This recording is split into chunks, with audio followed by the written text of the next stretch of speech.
Howdy, and good afternoon. My name is John Wesley Hammond. This is English 231, I believe.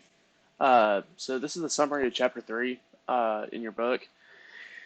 And to kind of start off with your chapter, I kind of really took away that, like, I don't know, I, I don't want to say you countered yourself, but in a way you kind of help explain that smartphone addictions truly are not most of the people that are utilizing smartphones and overusing them, as you will, are not actually addictions. They're not titled as addictions. They haven't really been fully proven. However, they are a really strong habit in which people can't really tend to get away from doing that and utilizing those phones.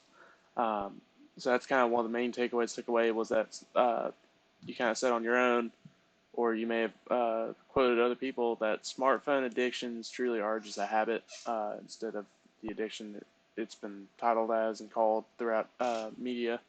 Um, on that self-reported smartphone addiction, the 11-item survey done by Dr. Brewer, I scored a mild addictive behavior of 2-3 tallies, which I guess is pretty good for myself.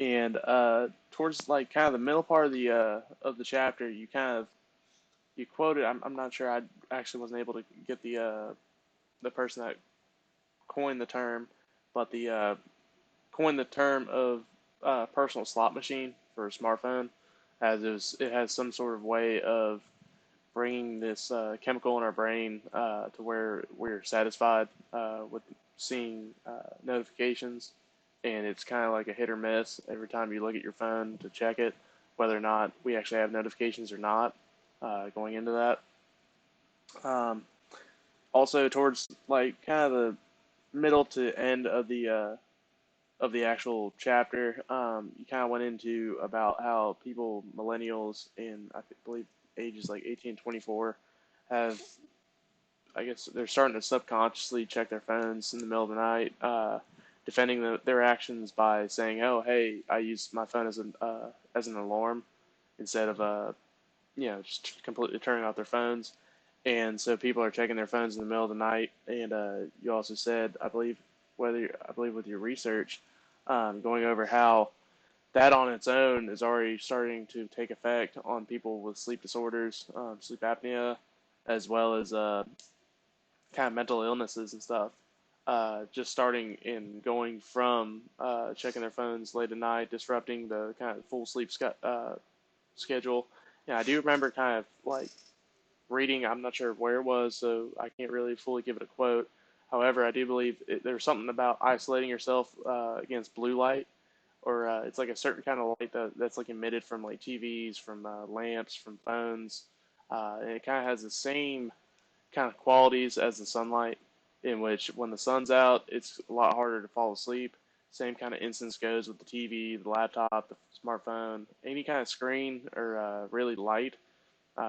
It's kind of one of those things that you're supposed to be isolating yourself from about an hour and a half, give or take, before you go to bed. And I do know personally that has affected me on trying to go to bed is going on my smartphone. And I can't go to sleep immediately after. And towards the end of the article, you kind of went into FOMO, fear of missing out, and just how it's been around for years, many years beforehand, before the smartphone was ever created. However, it's been brought to light. It's overused way, like too much more than it should be with the smartphone, in which people need to check their phones. They're dying to check their phones just because they're afraid that they're going to be missing out on something important. Uh, so what I kind of took away from this is I'm not nearly as addicted as a lot of these other people, as it's been self-prescribing, and I can't really say it's an addiction anymore. However, I do have a pretty mild habit of checking my phone whenever need be, and I do kind of relate it on a personal level with a personal slot machine because it is kind of satisfying to see notifications coming your way. However, it does kind of stink when you have those random days in which you're not getting anything, and you're not sure if it's your phone that's acting up or if you did something wrong, or if you're not logged into your email, for instance. Um, I try, and I actually, what I do is I put my phone on, I set my alarm, and I put my phone on this table that's actually right here. and I believe right here, that's where my bed is, which is about probably I sleep on the opposite side, so it's probably about 5 or 6 feet away. And what I'll do is I'll set my phone here. I'll set it to charge at night. Set my alarm, put it on Do Not Disturb, in which I'm not going to hear any vibrations, not hear any rings, bells, anything like that, and I go to sleep. That way, if someone texts me, if I get a Snapchat notification or email notification, uh, it's not going to disrupt my sleep cycle. It's not going to bother me going to sleep. And I do go to bed kind of reasonably late, like 12, 12:30, give or take. It's kind of like my average. But first thing I do when I get up, turn my alarm off, make sure I don't have any pertinent notifications I need to tend to, and then I start and go about my day. Um, Fear of missing out. I've learned that through the years. I do have a kind of a mild case of that as well. It sucks, but I really noticed that when I deleted my apps, and I believe during the weekend of September, in which I deleted all my social media apps for about 5 or 6 days.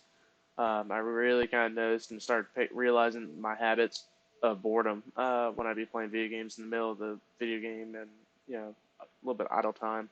I'd be kind of checking my phone, looking at my phone, just to kind of see if I had any kind of messages and stuff. And it turns out, kind of oh, looking at it, I don't have anything just because I deleted my apps during that time. But anyways, all in all, that's it. Thank you.